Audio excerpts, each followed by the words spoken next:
Baik, selamat kembali kepada mahasiswa. Hari ini kita tidak berkuliah secara offline ya, jadi hari ini online. Dan kebetulan untuk pertemuan kedua sesuai jadwal, memang saya membuat salah satu video yang mungkin bisa kalian manfaatkan untuk materi yang kedua ini.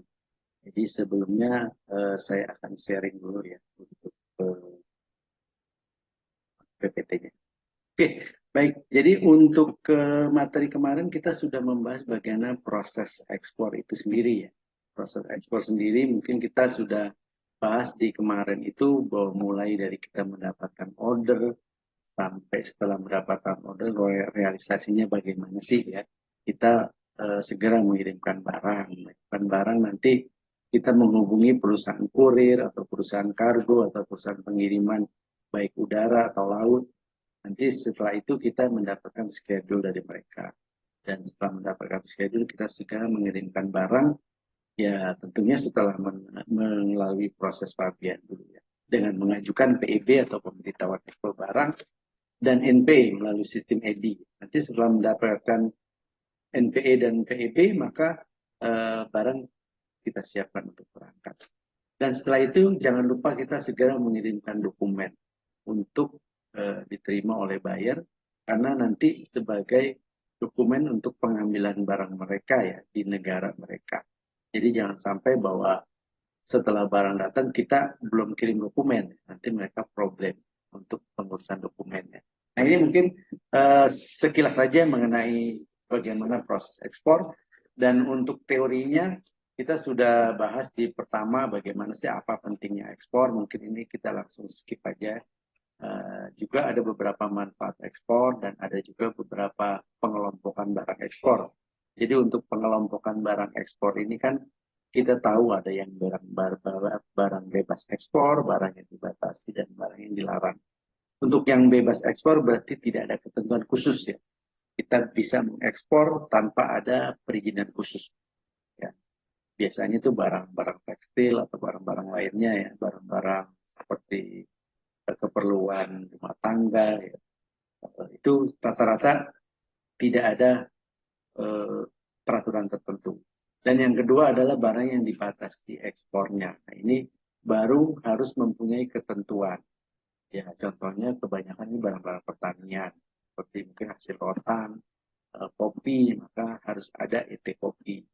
Dan banyak barang lain lagi yang dibatasi. Dan terakhir adalah barang yang dilarang untuk diekspor. Nah, ini sama sekali tidak boleh diekspor ya. Nah, ini untuk mengetahui barang-barang mana saja yang bebas, barang mana saja yang dibatasi, barang mana saja yang dilarang, itu kita bisa lihat di website insw.go.id atau beacukai.go.id ya. Jadi bisa kalian searching sendiri untuk teknisnya. Jadi nanti untuk mencari barang mana ini masuk larangan atau pembatasan, terus HS code-nya berapa. Nah, ini bermanfaat juga untuk kalian nanti masing-masing kelompok kan akan menentukan barang mana yang akan diekspor dan menentukan HS code barang tersebut berapa. Apakah ada larangan ataukah ada pembatasan. Maka bisa dicari di link tersebut ya. Nah, nanti untuk teknisnya kita coba explore dulu, coba ya, karena nanti kalian praktekkan itu sendiri, karena tanpa dipraktekkan ya, mungkin kalian tidak akan tahu isinya seperti apa ya. Nah, ini sedikit mengenai ketentuan ekspor sendiri. Kalau untuk barang yang bebas ekspornya bisa diekspor oleh perorangan atau lembaga usaha. Ya, tentunya kalau perorangan kemarin saya sudah jelaskan bagaimana membuat PT perseorangan. Dan lebih kuat lagi kita bikin namanya NIB atau nomor induk berusaha.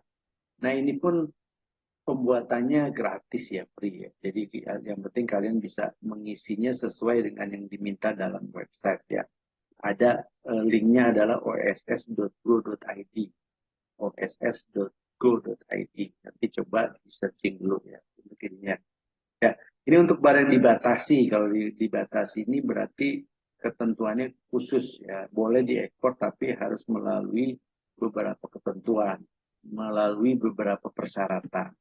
Contohnya tadi ada ekspor terdaftar untuk kopi, ET untuk cengkeh, ET untuk sarang burung walet dan lain-lain ya. Ada juga laporan surveyor, ini untuk barang-barang tertentu kita membutuhkan laporan surveyor. Di mana sebelum barang itu diekspor, maka harus ada lembaga independen atau surveyor. Kalau dulu namanya SGS ya, itu yang untuk pemerintah. Kalau yang swasta mungkin ada, saya tidak tahu persis berapa ya. Tapi yang jelas lembaga ini nanti akan adalah sebagai lembaga independen yang akan mensurvei barang kita apakah sesuai dengan yang diminta oleh importer di luar negeri. Nah, ini ada beberapa surat keterangan asal barang. Nanti kita lihat di dokumen-dokumennya, di dokumen-dokumen ekspor nanti kita bahas semua lebih detail.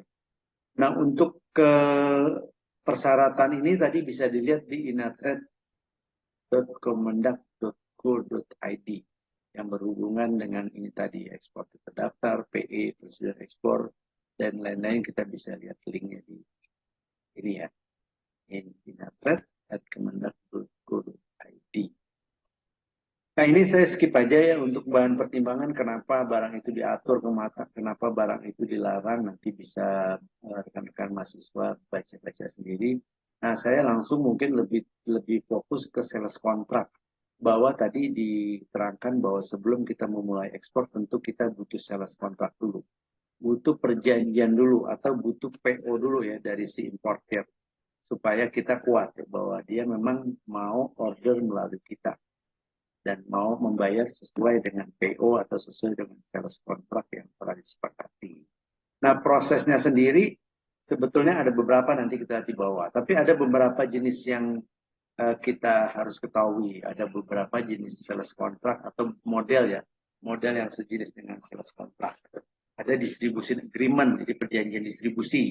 Kalau nanti suatu saat kita dijadikan pusat distribusi untuk produk mereka di luar negeri, ini biasanya kalau impor atau juga ekspor, kita mau mendistribusikan suatu produk ke daerah tertentu di negara pembeli ya. Kita bisa juga bikin perjanjian namanya perjanjian distribusi. Ada juga lisensi ya. Jadi bagaimana ada importer yang mau memakai produk kita atau kita memberikan lisensi untuk mereka. Ada juga joint venture agreement, ada perjanjian agent ya, atau franchise juga bisa ya. Ini model-modelnya aja ya, saya rasa ya. Nah untuk ada juga yang kita kenal MOU, Memorandum of Understanding. Ini juga perjanjian, tapi biasanya kalau MOU itu untuk proyek-proyek besar ya, proyek-proyek pemerintah atau proyek BUMN, ya. Maka mereka buatnya dalam satu MOU, bukan sales kontrak lagi. Ya. Karena sales kontrak biasanya luar lingkupnya sih nggak terlalu besar. Batasnya berapa memang tidak ada ketentuan sih ya. Ini. Oke, jadi untuk sales kontrak ada beberapa landasan. Jadi sebelum kalau kita membuat suatu sales kontrak kan pasti ada asasnya ya. Kalau asas konsensus itu bahwa kalau kita bersepakat itu pasti sudah rela dong, sudah suka rela ya. Sudah mau mengikuti aturan yang kita sepakati bersama. Nah itu namanya asas konsensus. Kalau asas obligator adalah asas memenuhi hak dan kewajiban.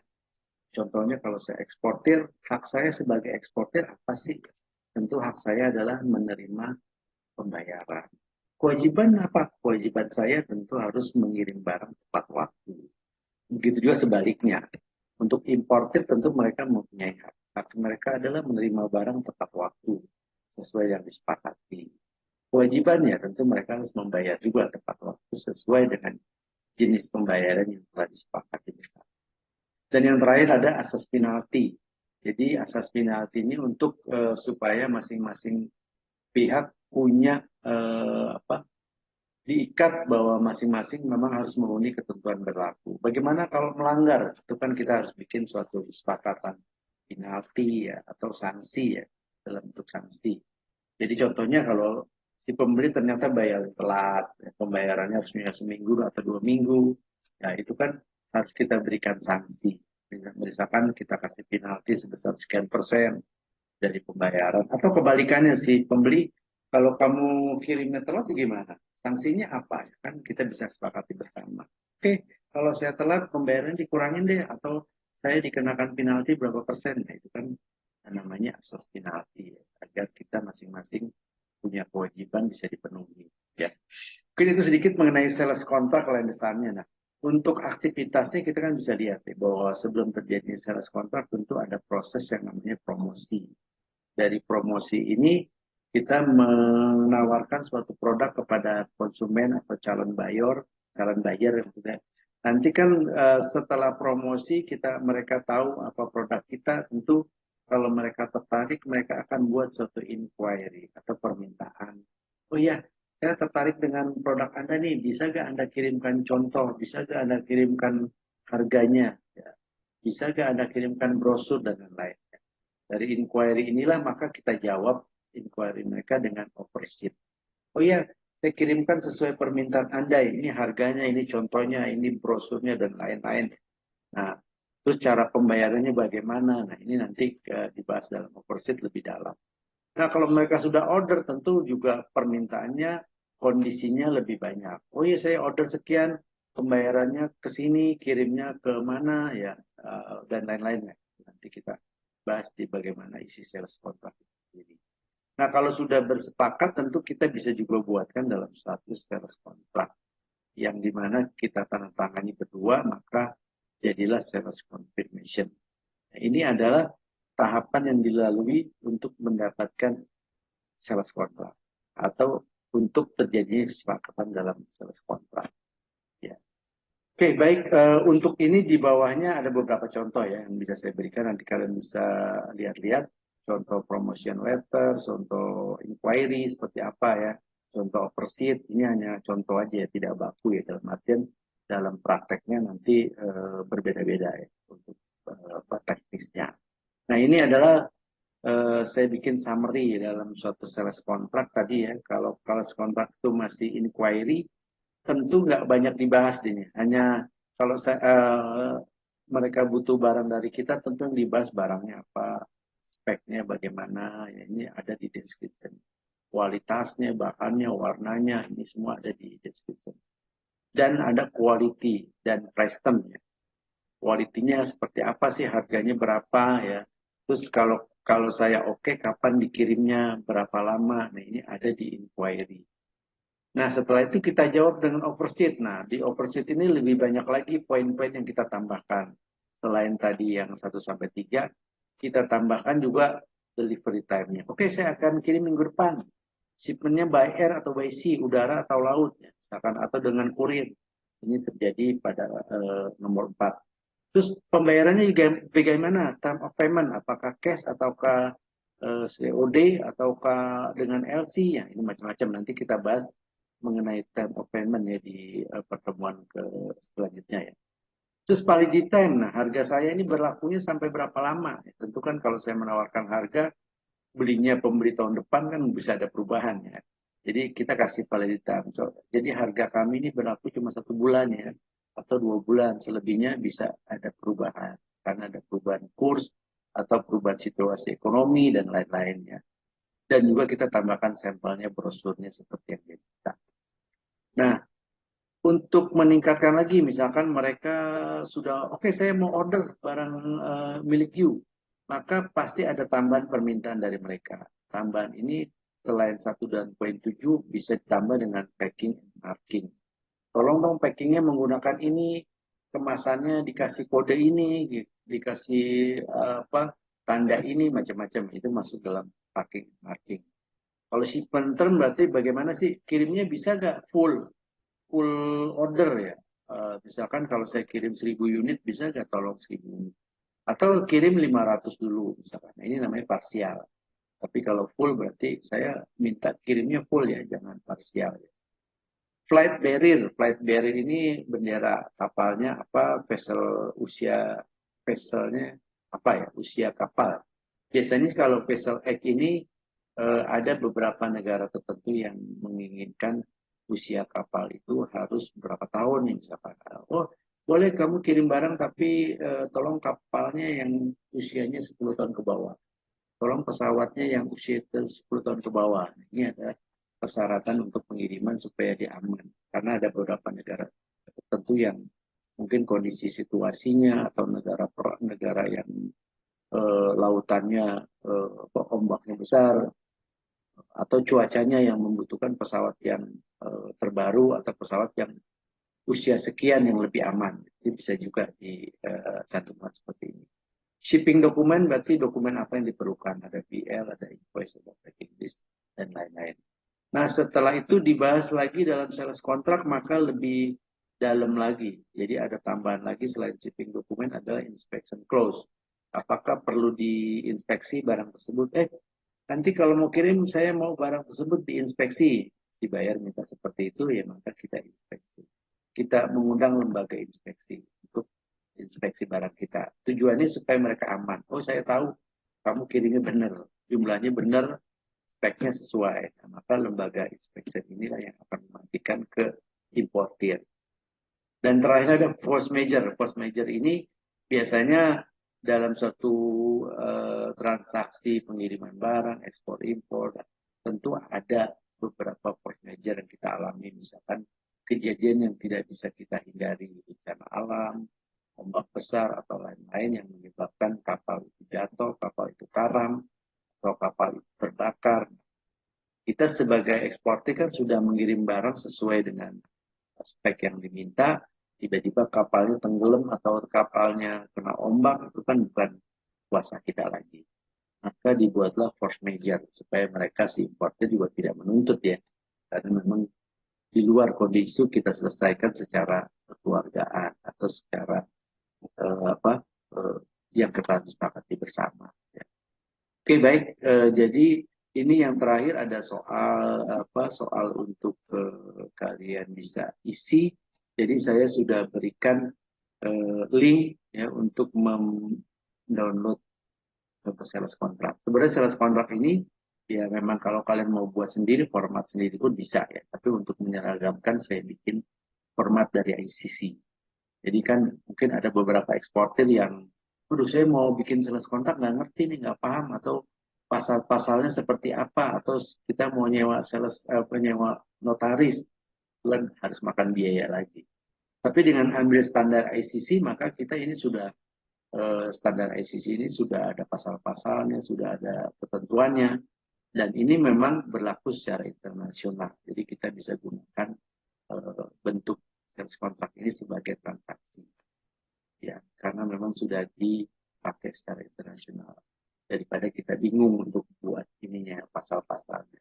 Nah, jadi ini nanti bisa diisi oleh rekan-rekan. Nanti contohnya ada ya, ada contoh, mungkin saya coba buka contoh yang sudah kalian ini ya, print ya. Masih ada tuh ya.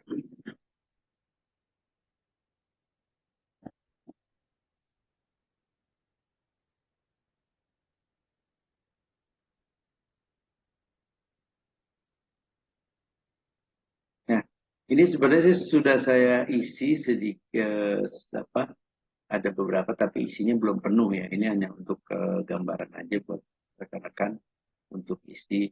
Untuk seller ini contoh ya. Jadi terbagi untuk sales kontrak ini standar ICC ada A, B, C, D. A itu untuk specific condition, B itu untuk Untuk ya. Oh, sorry. Nggak ada B. Oh iya, B itu general condition. Jadi general condition ini pasal-pasal yang mengatur antara eksportir dan importir. Jadi ada A dan B. A tadi ada jadi A1, A2 ya. Nah, untuk ke seller berarti kan penjual. Maka penjualnya kan di sini name ini nama PT-nya ya, PT Listindo. Address ini alamatnya nanti kalian lengkapi sendiri ya, lebih lengkap. Kontaknya tentu nama orangnya yang berwenang atau yang bertransaksi. Nah, ini kebetulan Listindo kan Mr. Sani. Terus nama bayarnya ada di Hong Kong kan, dia Smash Ltd. Alamatnya misalkan 25 Boulevard ini bla bla bla, terus nanti kontaknya adalah Mr. Linpo. Jadi ini semua kalian lengkapi ya untuk pengisiannya, untuk kolom seller dan buyer. Nah, di bawahnya ada tanda tangan. Tanda tangan bisa kalian sendiri sebagai eksportirnya misalkan. Place-nya inilah place Jakarta, Jakarta Indonesia. Kalau memang ada di Bekasi, Bekasi Indonesia misalkan ya, bisa dibikin seperti itu. Tanggalnya tanggal hari ini, misalkan tanggal transaksinya hari ini, tanggal hari ini. place-nya buyer di Hong Kong, tanggalnya juga disamakan. Nah, untuk description of good, nanti coba kalian hitung lagi, karena di soal itu kan bahwa si Mr. Linko akan membeli 1.200 pieces, ya. Dan dia minta diskon 5%. Maka harga untuk tipe 45 akan didiskon 5%, menjadi 11,40. Jadi 12% dikurangi 50%, 5%, maka dapatnya ada dikurangi jadi 11,40 dikali 1.200. Totalnya berapa? Totalnya berapa? Nanti di bawahnya kasih total 1, 2, 3, totalnya berapa harganya, coba nanti coba dihitung ya untuk rekan-rekan. Terus harganya FOB. Nah, ini A2-nya contract price, jadi currency-nya US dollar, amount-nya 42.180, ini sudah saya totalkan 42.180 ya. Dan perinciannya coba rekan-rekan bisa dirinci lagi di description of good. Ini amount-nya berarti adalah 42, kita sebutkan kali ini kan 42.190 US dollar. Deliver time-nya tadi FOB, free on board. Hong Kong Seaport, ini pelabuhannya ya, pelabuhan Hong Kong. Mau Hong Kong Harbor, mau Hong Kong Seaport ya. Yang jelas karena pakai laut maka menggunakan seaport.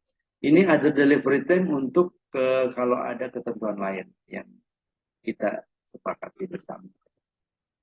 Nah ini tadi untuk inspection, apakah perlu diinspeksi? Kalau diinspeksi maka dijelaskan di sini bahwa inspeksi dilakukan sebelum pengiriman. Tempatnya di mana? Di Hong Kong. Apakah perlu certificate of inspection? Kalau perlu maka tulis certificate of inspection required. Ya, ini bisa. Kalau memang nggak perlu berarti kita nggak tuliskan di sini. Kalau nggak ditulis di ini bisa juga nanti di kolom others bisa dicantumkan lagi. Certificate of inspection required. Nanti di kolom others kita lihat di belakang nanti. Bentuk pembayaran apa? Pembayaran karena dengan LC maka LC-nya apa? Confirm sesuai soal. Nanti pembayarannya apakah parsial? Kalau parsial nggak boleh maka not load. Kalau diperbolehkan maka load. Transshipment ini transit kapal ya. Apakah dia kapal itu transit diperbolehkan atau tidak ya. Terus ini karena 90 hari ya. Usen LC 90 hari, 90 days ya. Ini juga bisa kita tambahkan sebetulnya di belakang. 90 days after transport dock debt. Ya, sesuai yang ada di soal. 90 days after transport dock debt. Ya. Nah, ini elektronik. Jadi kita kalau mau bayar kemana kita minta pembayaran. Oh nanti hasil ekspor saya bayar di nomor akun sekian. Banknya apa sebutkan di sini. Ya. Kalau ada alamat SWIFT-nya, Akun number-nya ini saya kosongin ya. Nanti kalian kreasi sendiri ya. Ininya. Oke, yang terakhir adalah arbitration atau litigation. Ini adalah kalau kita ada sengketa dagang antara importir, misalkan si importirnya one prestasi atau lain-lain, maka timbul sengketa. Maka sengketa ini kita selesaikan dengan cara apa? Apakah dengan cara arbitration ataukah dengan cara litigation? Jadi kalau arbitration kita menggunakan penengah. Penengah itu orang yang sebagai sebagai mediator. Nah, mediatornya karena kita pakai format ICC, maka kita bisa mengundang ICC untuk menengahi persengketaan kita. Ya, disinilah keuntungannya kita menggunakan formulir sales contract yang standar ICC. Jadi mereka pasti akan bantu ya, kalau kita ada sengketa. Kalau kita pakai arbitration. Tapi yang kedua litigation. Tapi kalau kita mau menempuh jalur hukum dengan pengadilan ya, misalkan ini boleh kita pakainya litigation. Jadi tinggal kita maunya apa, pakai apa di sini. Apakah kita mau secara kekeluargaan atau kita mau litigation atau dua-duanya bisa. Kekeluargaan dulu kalau memang nggak ada ya pasti larinya ke ujung-ujungnya ke pengadilan.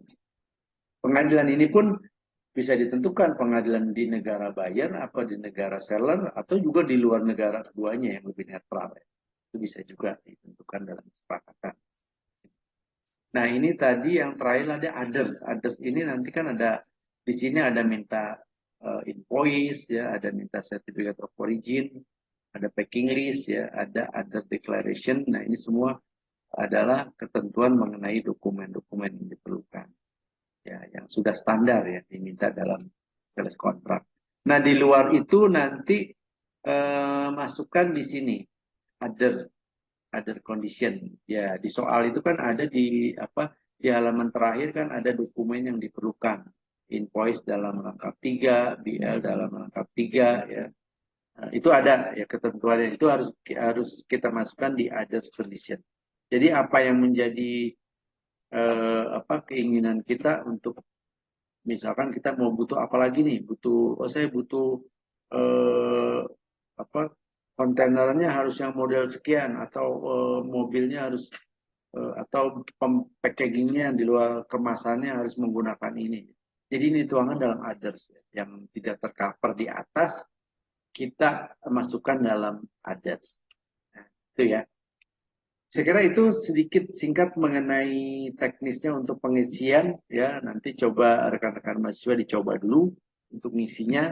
Ya, nanti kalau memang masih ragu-ragu, kita bahas di minggu depan di pertemuan Sabtu minggu depan, kan sudah offline lagi. Mungkin kita biar bahas sama-sama ya untuk sementara. Saya rasa itu dari saya ya, semoga bermanfaat. Nanti kita ketemu lagi di offline class di Sabtu depan. Terima kasih. Assalamualaikum warahmatullahi wabarakatuh. Sukses semua dan sehat selalu ya.